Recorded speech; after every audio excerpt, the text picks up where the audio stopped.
This is the smooth one. All right, Taurus. So I got 30 minutes. 30 minutes to get you this channeled message. Excuse me if I'm a little short-winded. I had to run all the way upstairs, come back down, find my cord. But we are here, okay? So it's a beautiful day. Yeah, it's a beautiful day in the neighborhood. That's what I heard. It's a beautiful day in the neighborhood. I promise you, it is literally like every time I try to go live and click the live button, something always happens. I'm also picking up on the energy of, it's like nobody wants you until you with somebody. Like nobody be concerned about what you got going on in your life until you either talking to somebody, with somebody. You can go in the grocery store, you can go for a walk outside, and when you single and you don't have nothing going on for yourself, nobody's interested, right? Whether you are, but when you get involved, when you get married, when you settle down, now all of a sudden everybody and their mama wants you. There's a significant energy around being scared. Being scared to make someone angry, being scared to like meet new people and not be sure what their intentions are. If you are single, that same energy applies to you, like being like going outside for a walk and then having random strangers come up to you. There's this real fear, like, okay, I don't want to get involved with someone, and it ends up being like, dangerous. They end up trying to use you. And so there's fear here, okay? And it's interesting that the lights went out and came back on. So confirmation for spirit. There's deep rooted worry and fear around getting hurt. And I feel like it has something to do with underlining trust issues, unhealthy relationships, being in connections for a long time where the person is extremely detached from you, possibly even narcissistic to the extreme, and walking on eggshells to avoid upsetting someone and things like that. So when you've had those type of experiences, or you had those type of traumas, even if it came from family members or so forth, or people just close to you that you trust, you're what they would call an empath, right? You knowing how to avoid the pitfalls of another person's triggers is it's a superpower, but it's also it just means that you can pick up on other people's issues, their demons. You can pick up on what's in a house, even if it's like spiritual. You can go in somewhere and the house start talking to you. You know what I'm saying? Whatever's around just starts communicating to you. So that's a gift that I feel like is heightening for someone during this time. So like I said, a lot of times as an empath, or someone that just hyper attunes to the negativity in any space or around any person, sometimes the energy can show up as your energy, but really the energy is on you. The energy is in you. It's like if you were to take an empty vase or empty bottle and you fill it up with whatever solution, and then now that vase becomes the host for whatever energy or whatever solution or substance you put in that bottle. It's the same thing with an empath. You can be filled up with both, whatever is around you, right? So you have to be the person that purges it. You have to be the person that purges it. You have to be the one that cleanses that energy out on a daily and regular basis, so you can be sure that your energy hasn't picked up these attachments, right? These I'm gonna call them attachments. So that's pretty much how it does. It attach to you, and then you become like the perfect host for those energies. And then you're feeling sadness, worry, fear, but depression, whatever those things are, but it doesn't necessarily belong to you. You're just picking up like ticks wherever you've been, whoever you've been around. You may even notice confirmation if you go around certain people and you feel like the more you're there or the more you're around them, you start to look like them, talk like them, be like them. That's all a part of morphing with your environment, adapting to your environment. And I feel like it goes a little bit further than adapting, and it really amplifies like your ability when you start to cross over into the more physical mediumship, physical empathy. So, there's mental, spiritual, physical, and emotional levels to it. But I feel like yours is really amplifying, your gift is amplifying from a physical standpoint. So it will have physical, it can make you feel physically drained, physically ill. It can make you feel really good around the right people. It can make you feel really down around the wrong people. And the good and right and wrong is, I'm using those contexts so you can understand what I'm saying, but there is no real right or wrong. It's just energy attachments. Y'all may do Reiki work, healing work, things to do with your hands. So if you are someone that is worried about getting hurt due to some type of underlying trust issue, right? If there's someone in your life, friend, family, foe, romantic partner, and you're a little skeptical if you should be around someone, talk to someone, or deal with someone, and because you don't trust them, they may trigger you. There may have been more than one instance or incidents where you guys have butt heads, not seeing eye to eye, and those experiences have pretty much forewarned you, like, okay, stay from around this person. I don't like being around this person. It makes me feel X, Y, and Z. Now,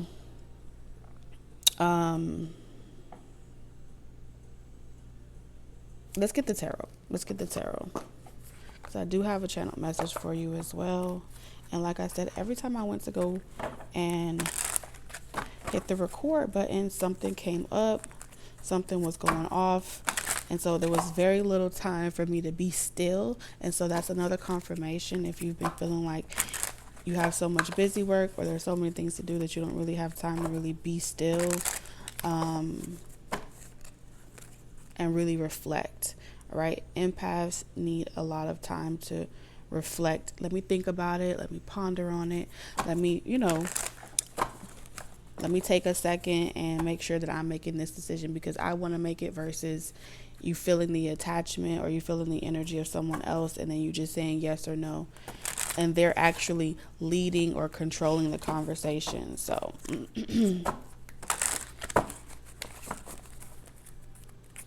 yeah, we have the Queen of Wands energy.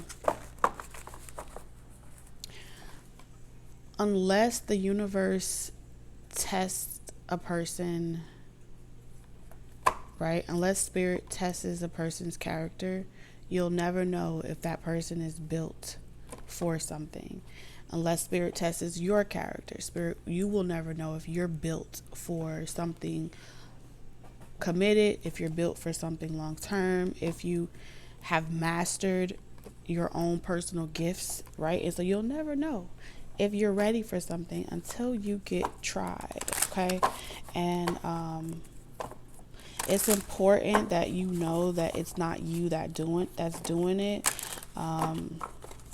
You're not sabotaging and running away from conflicts or provoking other people. You're not the problem. Life is lifing, and spirit wants me to free you from feeling as if maybe I'm the problem, maybe I'm always provoking people and they just constantly get triggered by me, because I call this out, or I don't say this, or I don't encourage this, or I do encourage that.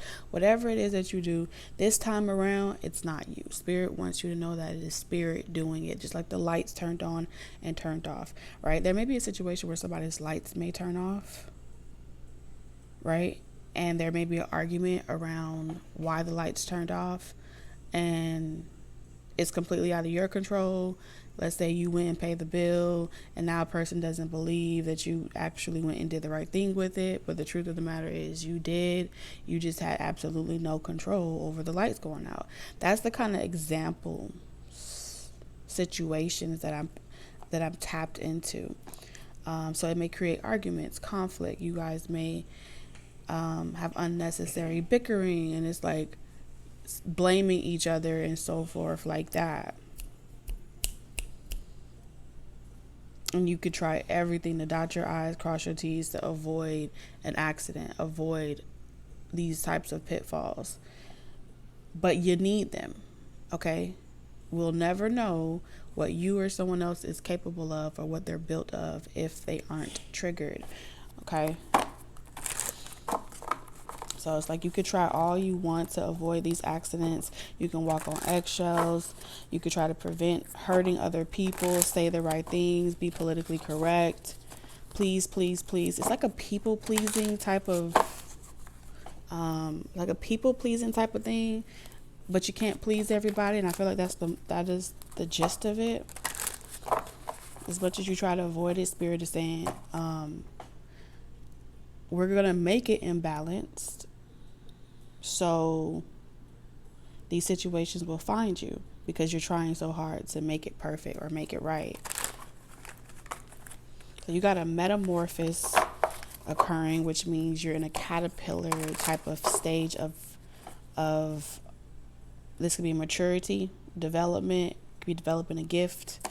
And if you are struggling with, like, I don't want no trouble, I don't want no smoke, I don't want the target on me, the attention on me. I'd rather avoid all of it entirely because it makes you feel secure when you're in control of your life experience by way of prevention. Eventually, these belief systems have to be challenged in order to reach harmony. All right, you don't reach nirvana off of complacency. You don't reach those things from just preventing everything your entire life. And so whoever's in your life right now where you can point them out and say, I think that this person, or maybe it's yourself, is triggering me. The channel message for you is that someone in your life is meant to trigger you into a beautiful butterfly. That's exactly how I heard it. They're meant to help you stop sleeping on yourself. They're meant to help you get over complacency. But they aren't your enemy. Okay? So whoever this person or people are, they aren't your enemy.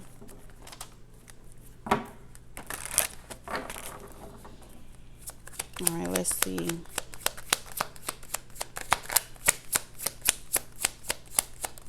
I feel like it's going to get tricky very soon. And it has something to do with your psychic abilities, okay? Your intuition. Yeah, we have the Hermit in reverse. So your intuition about somebody being upset. You're going to be able to intuitively sense that someone is going to be upset or bothered by something that's on their mind. This person is not going to want to tell you. Yeah, they may flip the script. I saw a bed flip. I saw all types of shit.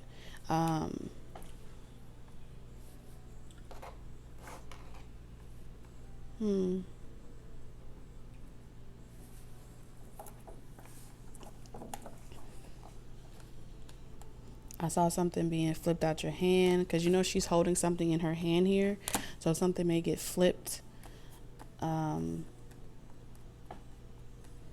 Or you may get nervous and drop something. So somebody may be trying to read your body language, read how you respond to something. This person is going to lie to you with the King of Wands in reverse. And they're going to tell you that they're not mad. They're not angry. It's fine. It's fine. It's fine. It's a lie. And if your body and your intuition is telling you that this person is lying, they are. This person doesn't want you to see them as damaged goods because they haven't done the spiritual work.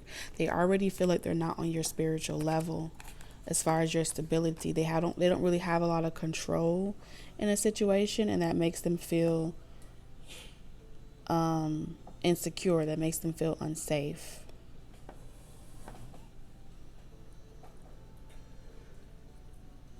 So I see you being able to hear this person's thoughts. Excuse me, I gotta scratch my eye. I see you being able to hear this person's thoughts without them even verbally admitting anything. And if you want this person to say it, it wouldn't make a difference if they said it out loud or they said it in their thoughts. The truth of the matter is they feel it, you sense it, it is what it is.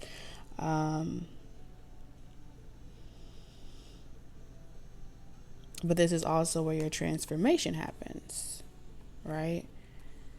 Because spirit wouldn't want you to be aware of another person's thoughts if it wasn't intended to benefit you. The Ten of Pentacles in reverse. Nobody can play you when you're in this position of the Empress. When you are aware of all things at all times that's happening in your kingdom, that's happening on your turf, that's happening in your reality. You hold the power, you hold the keys.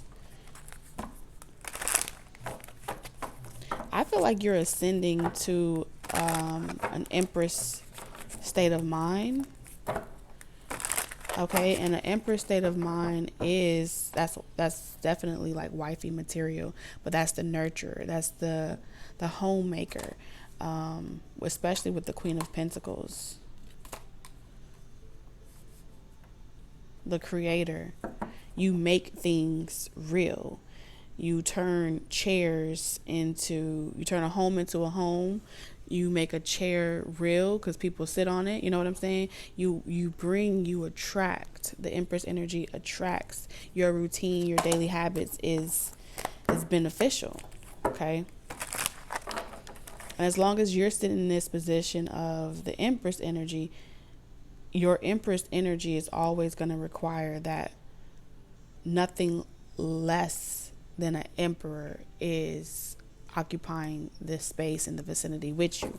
So if someone hasn't ascended to their emperor status, they will feel like they are inadequate in comparison to you, like they're not prepared for what you're bringing or what comes along with you. Very true, very true. And so they will become, their thoughts will start to creep in. They will start to they'll start to lose marbles. They'll start to wonder. Yeah, we have the fucking emperor, because the emperor ain't gonna worry about what's happening behind the scenes. Okay, because the empress controls behind the scenes, and so you rule in your respective places without being in conflict with each other.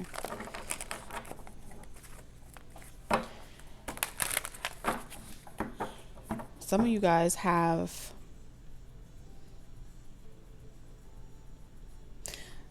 before you actually meet an emperor, right?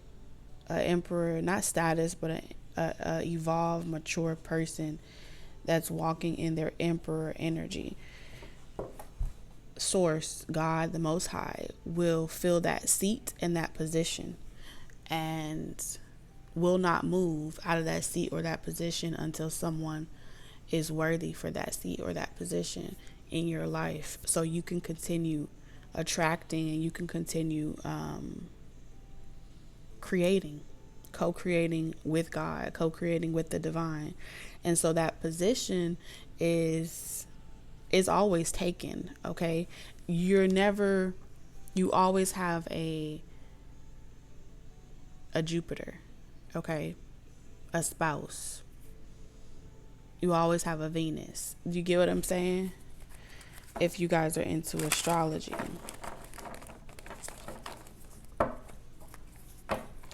And I'm stuttering. And what I'm seeing here is that someone is trying to hold the facade together long enough to either bring you back down from Empress status or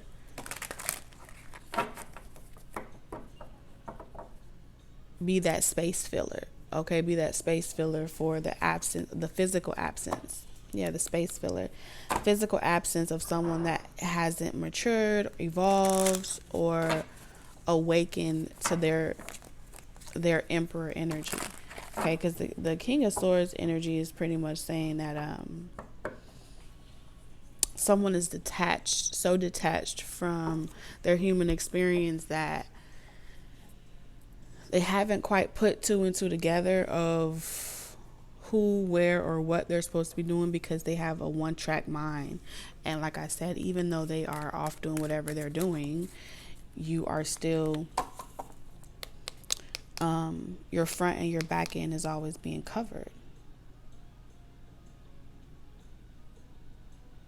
Seven of Swords in reverse.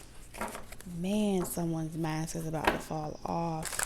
But I also feel like your mask is falling off too. There's a this is meant to benefit you. It's like claiming, it's like you're holding your rightful place. Okay, you're holding your rightful place because you're upright. And you're meant to do that. You're also going to be presented with people that will refine you and help you continuously transform, continuously grow, because you have to keep growing and you have to keep evolving. So you can't stay complacent and just say, I'm sitting and waiting for my divine counterpart. No, you have to be constantly evolving and growing, and to make sure that, you know, everything about you isn't collecting dust, and you're not just being elf on the shelf and waiting around. You'll have interactions with people. You'll be of service to people. You'll also have relationships with people, and through the process you will help them heal. Okay, your truth, your authenticity will help them heal. The Ten of Swords.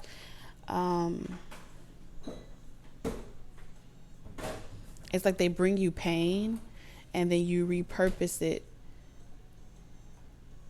You repurpose it into purpose, power. It is what it is. Ten of Swords. So a lie, another person's lie, doesn't have to necessarily hurt you. Yeah, it doesn't have to necessarily hurt you. It can only hurt you if you wanted to change the person or change the dynamic or make something work. That's control. That's out of your control.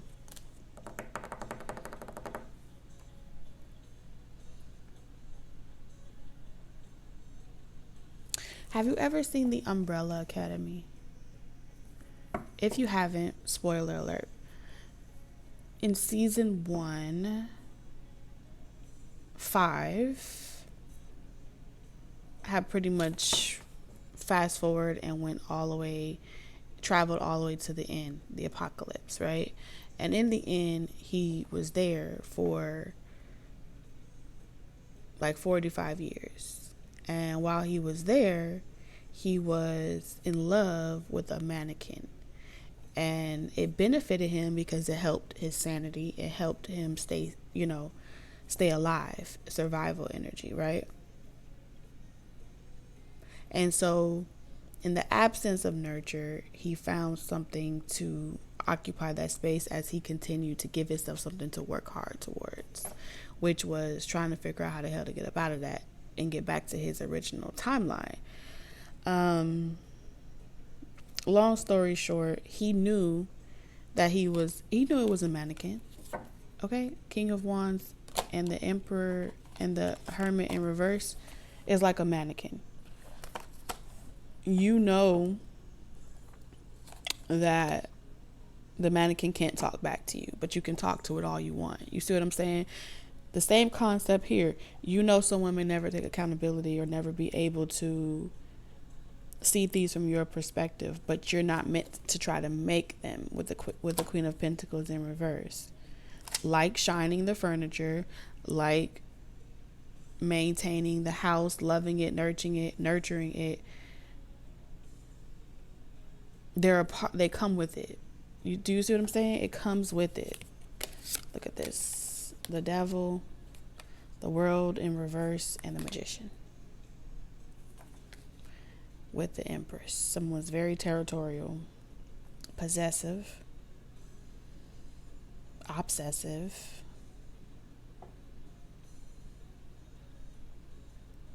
and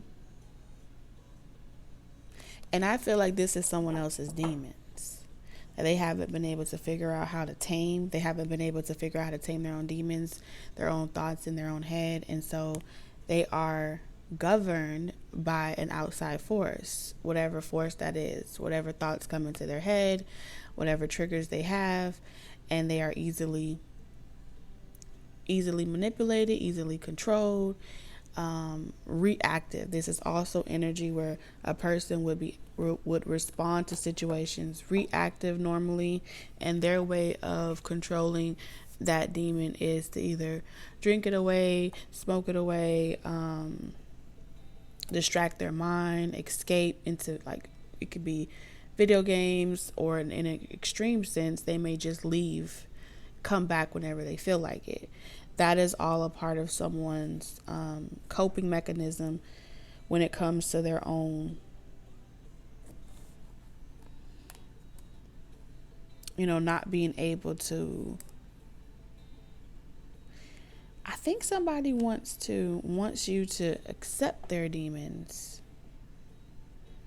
but they feel as if, so it's like someone's body is being used or possessed by an energy, an attachment. This energy wants whoever is around you to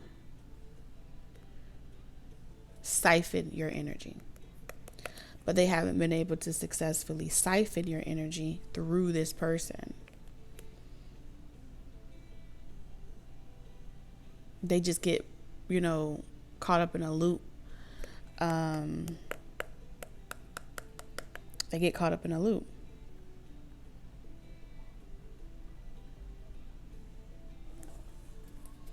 Empress energy.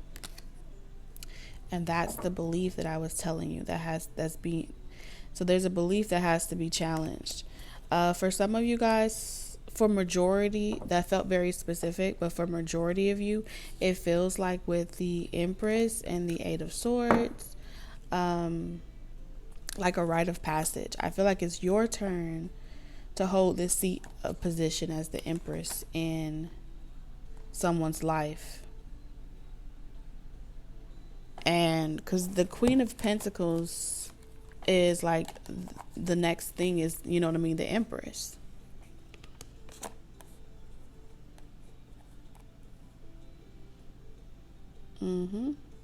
It's the last suit to go through to become the Empress. And I feel as if somebody is trying to use their grown adult child as a tool in their matriarchal system, because this is showing up as your energy, Taurus. And so you are the hit. You are someone's mark. You are someone's target. And this Empress wants you on their team. This could also be somebody that wants like a second wife. And it's like, go get me that one. I want that one. That's the one that I want. And then someone goes out there and they attempt to conquer you. They would ultimately have to run some type of scheme, right?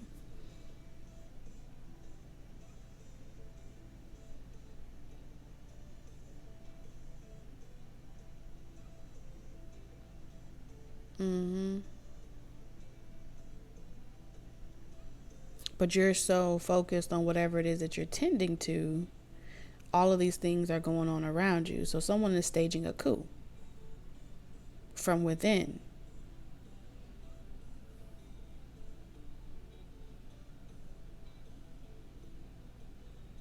Because I'm hearing they're withering away.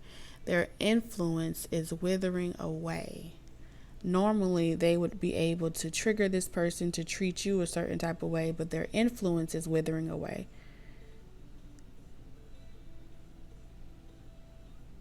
So this mother, maiden, crone. So this crone version of the empress needs to know what you care about. Once upon a time, you used to care about a person more than you did yourself. But that person no longer holds that much validity into your self-esteem and your self-confidence. And so you're less weak. You're not as weak. But this empress energy is becoming weaker and weaker by the minute. So every time this person attempts to siphon your energy, their energy is being removed. The more limitations they feel.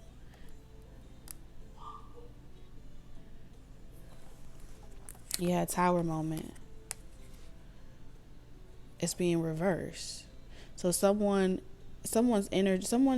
attempt to manipulate you by way of a third party person is being, they're learning a valuable lesson that you are the empress in this person's world. You are the light of their reality. And you know how when the Bible says, when you find a good thing, that's what you cling to, and you let go of your other family, or your, you let go of your, I don't know, I think it's like you let go of your mother and your father, and you cling to your spouse or something to that degree. Someone here was blocking someone in your life from reaching the level of maturity necessary to be a equal counterpart to you. And it was by keeping this person mentally confined to a reality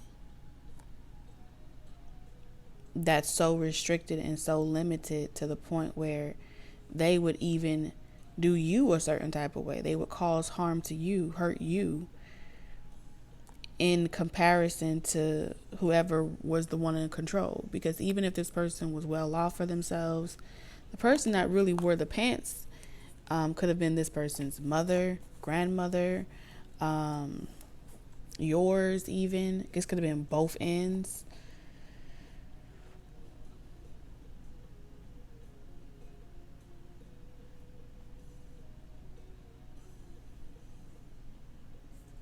And so the presence of you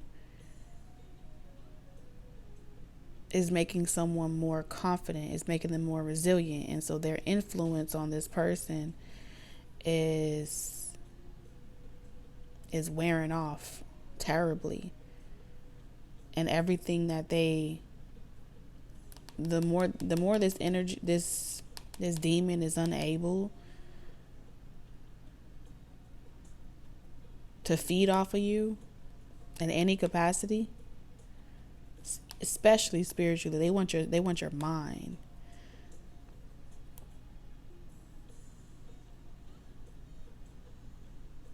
This demon is saying, well, somebody's gonna pay. Somebody owes me. And if I can't get it over here, then I'm gonna go back to the person that petitioned me. I'm gonna go back to the person that hired me. And then this demon is going back to the person that sent them your way in the first place. And it's like the more that they hit you, the more that they attempt to come after you or target you, the more powerful you become. It's like charging your fire is sparking you.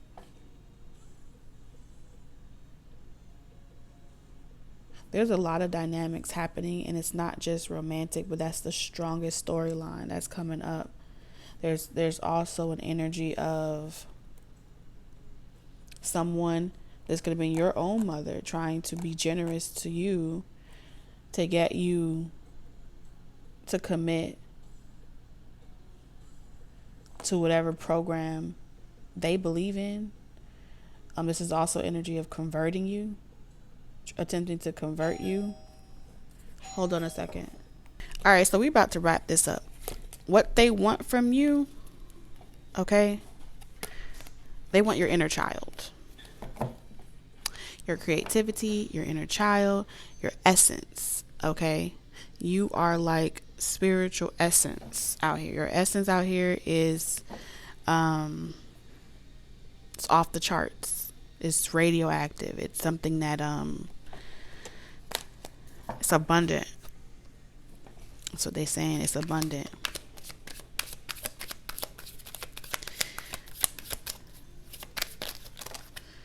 It's inside of you. And a lot of these, it's like older people.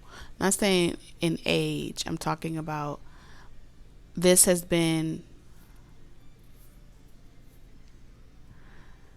a way to avoid ever doing the work by constantly sacrificing innocence, sacrificing another person's innocence. And the more they cause them pain, and the more that they, when you get to an empath, it's like, oh, I can place my demons with them, and I'll feel lighter and lighter and lighter and lighter and lighter. And what they're using is they're siphoning your innocence and leaving you with their trauma, leaving you with their pain, and you're not accepting anyone else's demons at this present moment in time. And so when the demon come and visit you, and you like, hello, demon. Monsters Inc. You ain't scared. You're like that kid off of Monsters Inc. that laugh in the face of danger. Ha ha ha ha. Okay. And all their pain is, bounces off of you and sticks to them like glue. Okay. Should have had a V8. And I don't feel like this is just one person doing this, but we have strength here. And so your spiritual team is using this entire dynamic or these situations as a way for you to see how worthy you are, how much of an investment you are, like your worth. You are the strength card, and this was forged out of pure experience and failure. And so at all times your spirit's gonna let you know. They're gonna flicker their lights. They're gonna let you know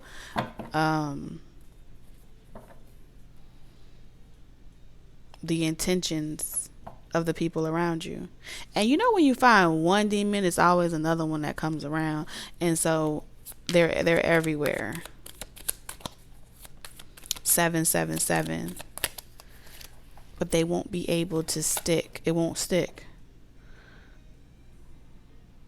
They'll be like, oh shit, I gotta let that go.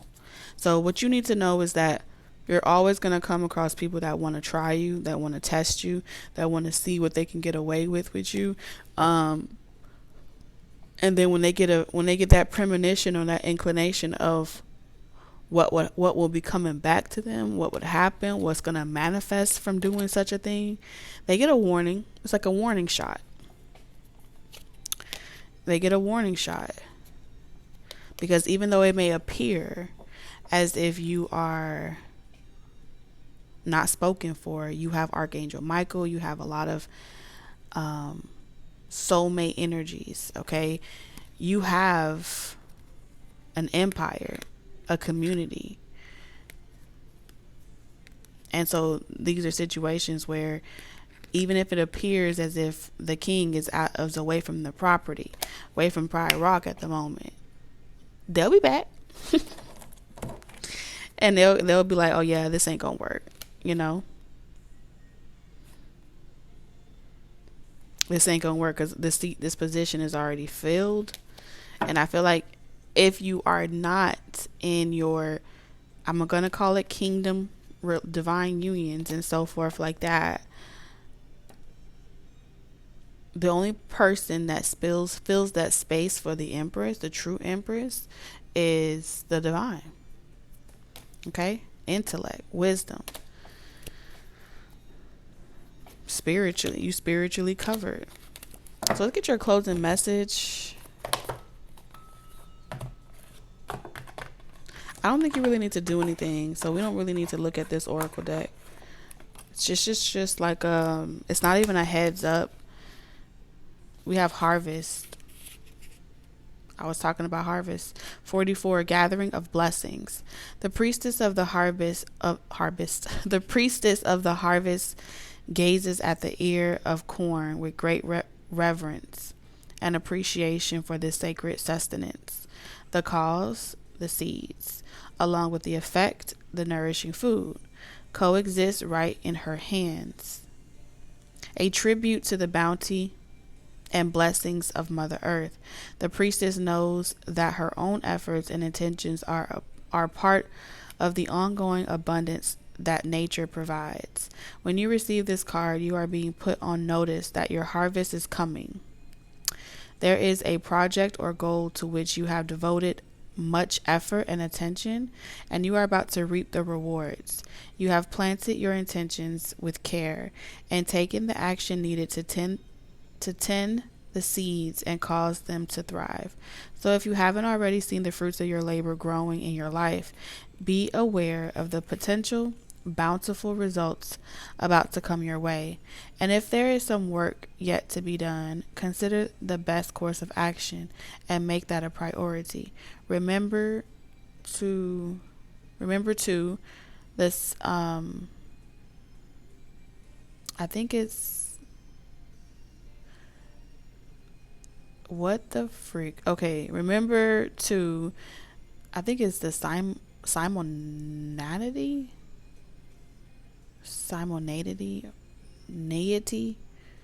Y'all correct me in the comments of a cause and effect.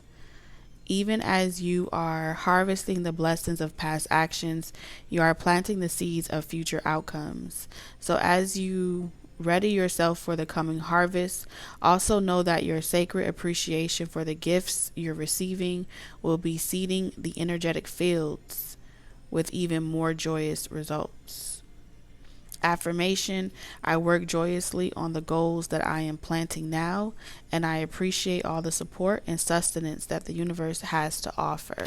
Taurus, I love you. Thank you for always exchanging time and love with me on this channel. I see you in the next one. Bye-bye.